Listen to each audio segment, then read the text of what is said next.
Hi everyone!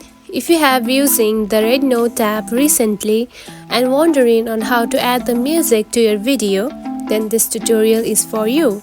In today's video, I'm going to show you how to add music to video in the Rednote app. It is a very easy process, so let's dive right in. First of all, find the Rednote app on your home screen, then open it. After opening the app, you will see something like this on your home page. Now, to add the music, simply scroll down and find the music, or you can simply tap onto the search bar and type the music that you want to add.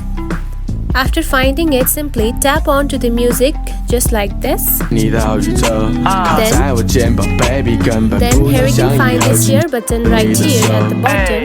Now tap on it. After that, scroll to your right, and here you can find the use audio option. Now tap on it. Now choose one video that you want to use the audio, then tap on to next. And now you can see the audio has been added on the video. And that's it. This is how you can add the music to a video in the Rednote app. If you found this video helpful, don't forget to like and subscribe for more tips. Thanks for watching.